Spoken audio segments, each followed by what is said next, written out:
Nagtanong ang mga alagad, kailan ka babalik? Ano ang iyong palatandaan?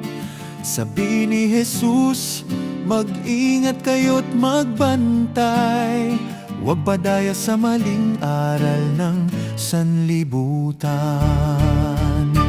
Magbantay, manalangin, tumayo sa katotohanan. Sa gitna ng dilim, si Jesus ang ilaw.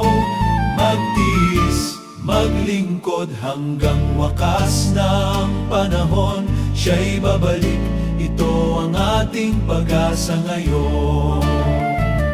May digmaan at lindol sa iba't ibang lugar.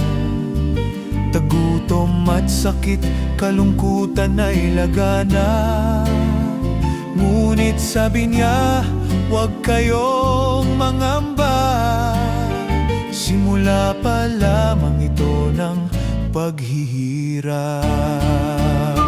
Magbantay, manalangin, tumayo sa katotohanan. Sa gitna ng dilim, si Jesus ang ilaw.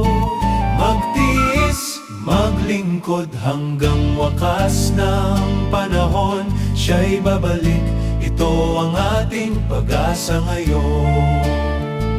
Marami ang uusigin dahil sa kanyang pangalan. Pag-ibig ng ilan ay lalamig at mawawala. May lilitaw na bula ang propeta at aral, upang iligaw ang puso ng madla. Magbantay, manalangin, tumayo sa katotohanan. Sa gitna ng dilim, si Jesus ang ilaw.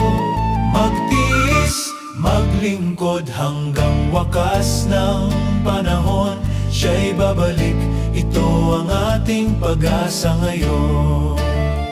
Ngunit ang magtiis hanggang wakas ay maliligtas. Sa gitna ng unos at pagsubok ng buhay, manatili kay Kristo, kumapit sa kanyang salita. Siya ang lakas at pag-asa kailanman. Magbantay, manalangin, tumayo sa katotohanan. Sa gitna ng dilim, si Jesus ang ilaw. Magtiis, maglingkod hanggang wakas ng panahon. Siya'y babalik, ito ang ating pag-asa ngayon. Ang ebanghelyo'y ipapangaral sa buong mundo. Bawat lahit wika makaririnig ng balita. Kapag natapos na ang gawain ng Diyos, darating si Jesus sa dakilang kaluwalhatian.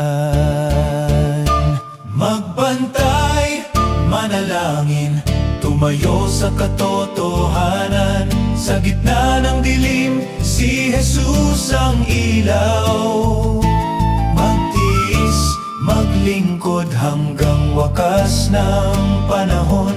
Siya'y babalik, ito ang ating pag-asa ngayon.